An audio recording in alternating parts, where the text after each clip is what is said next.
Pemirsa, Dewan Pengawas KPK dinilai lebih sibuk menyoroti kasus yang menjerat oknum di level staf dan pegawai seperti dalam kasus pungli di rutan KPK daripada pelanggaran di level pimpinan seperti dugaan pelanggaran etik yang dilakukan Ketua KPK Firly Bahuri. Benarkah Dewas tumpul ke atas, tajam ke bawah? Sudah bergabung bersama kami mantan penyidik KPK sekaligus Ketua IM 57 Plus Institute, M. Praswat Tugraha. Selamat malam, Mas Praswat. Selamat malam Mbak Sylvia. Baik, Mas Praswat, terkait dengan kasus dugaan pungli di rutan KPK, menurut Anda apa saja sih modus pungli yang mungkin bisa terjadi di rutan KPK? Ya, berdasarkan beberapa pengalaman kemarin Mbak ya, jadi memang sebelum ini bukan yang pertama sebenarnya terkait dengan dugaan pungli dan lain-lain. Karena pada saat saya masih menjabat sebagai Kepala Advokasi Wadah Pegawai dulu, Kepala Advokasi Wadah Pegawai itu bertugas untuk mendampingi para pegawai yang melakukan pelanggaran kode etik di Dewan Pengawas, atau sebelum Dewan Pengawas ada, itu sebelumnya kita di pengawas internal. Jadi ada beberapa, salah satu kasus itu pernah saya tangani, saya dampingi juga petugas rutan, itu bahkan cuman memasukkan kompor. Jadi si tahanan itu mau masak daging, semacam daging kayak burger gitu ya, kayak burger tapi yang Korea-Koreaan gitu. Jadi dia butuh kompor. Nah, itu hanya memasukkan itu saja. Itu kita proses dengan keras sekali.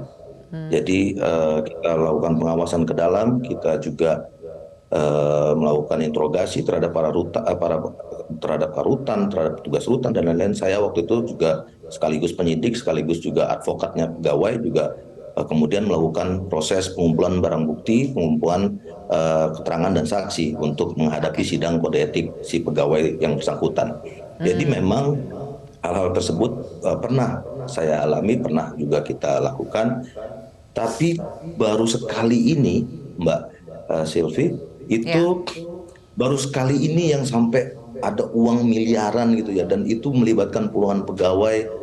Terus kejadiannya sudah sampai dengan level korupsi berjamaah, artinya seluruh para pegawai tersebut yang bertugas di rutan itu mengetahui, melihat, mendengar, tetapi kemudian pembiaran ini kan masuk dalam proses pidana itu sendiri, termasuk dalam klasifikasi dia melakukan perbuatan pidana. Itu Mbak Sylvie. Baik, Mas Praswat, kalau ini harus ditelusuri dari unsur pidananya, siapa yang berkewenangan untuk mengusut pidananya? Apakah KPK sendiri atau penegak hukum yang lain?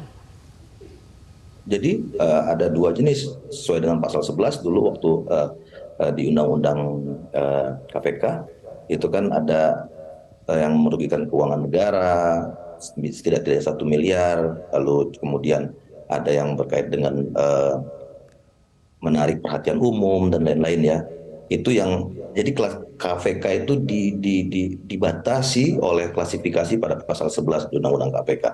Nah, kalau untuk ini, untuk proses suap menyuap yang ada dalam rutan ini, itu bisa KPK sendiri atau juga bisa juga lembaga penegak hukum lain.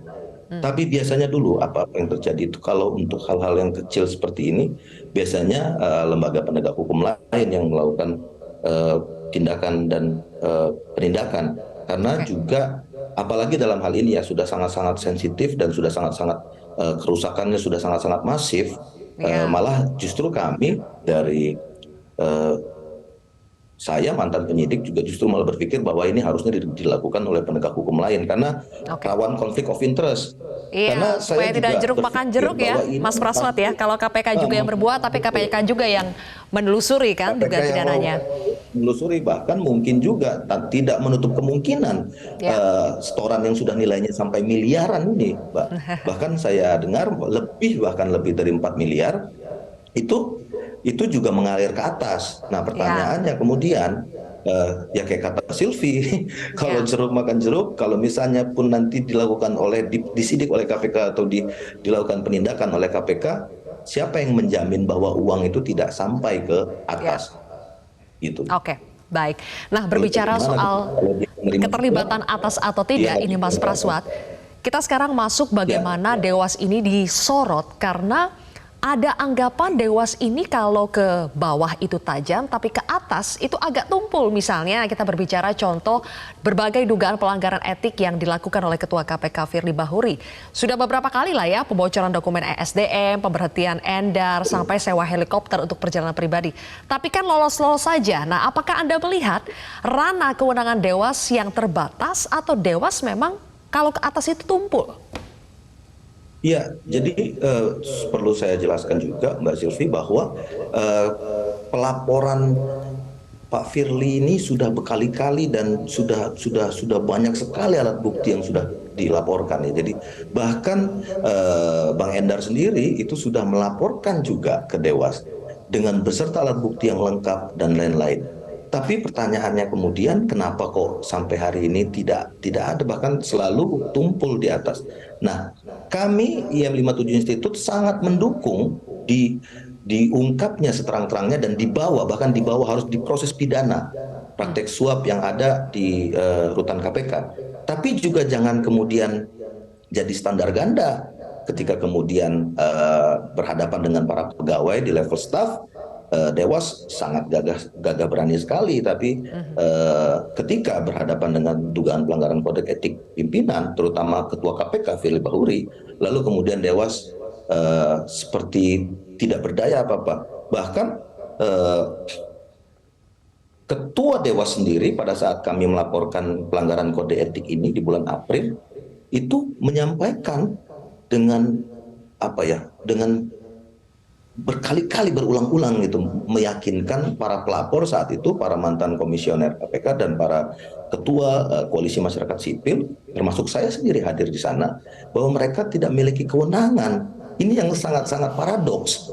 Oke. Ketika kemudian laporannya kepada ketua KPK, ke pimpinan KPK, mereka meyakinkan kami semua bahwa kami tidak punya kewenangan, kami memiliki keterbatasan dan lain-lain. Kalau begitu begini, Mas Praswat, kan selama ini Dewas selalu berlindung di balik bahwa kewenangan mereka terbatas. Kalau begitu, apakah kewenangannya yang memang harus ditambah atau keberadaan Dewas itu harus dievaluasi? Karena memang kewenangannya terbatas juga jadi tidak bisa terlalu banyak berkontribusi terhadap dugaan-dugaan pelanggaran etik hingga pidana. Apakah berarti keberadaan Dewasnya harus dievaluasi? Menurut saya malah justru lucu ketika kemudian mereka bisa gagah berani dan sakti mandraguna mengurai suap di rutan, tapi juga kemudian dia tidak memiliki kewenangan apa-apa ketika berhadapan dengan pemeriksaan pimpinan misalnya. Jadi kenapa nggak sekalian saja kita stop semua kasus yang ada di Dewas, kita stop semua kalau memang benar-benar tidak memiliki kewenangan, karena ketika mereka melakukan sesuatu yang di luar kewenangannya maka mereka akan melanggar undang-undang. Kita to be fair, kalau kita mau adil, ayo seluruh kasus berjalan, pelanggaran kode etik berjalan yang ada di KPK, yang ada di Dewas, kalau memang tidak memiliki kewenangan, kita stop aja semuanya. Jadi jelas gitu loh. Jangan kemudian di sini di stop, di sana maju, di sini di stop, di sana maju, kayak semacam tebang pilih dan tiba-tiba kita dipertontonkan dengan sirkus akrobatik seperti ini. Jadi pertanyaan publik bahwa kemudian sebenarnya apakah ini serius? Di mana titik keseriusannya Dewas sampai saat ini? Oke. Ya. Baik, kalau begitu terima kasih Mas Praswat Nugraha, mantan penyidik KPK sekaligus Ketua IM 517 Institute sudah bergabung bersama kami di Prime Time News hari ini.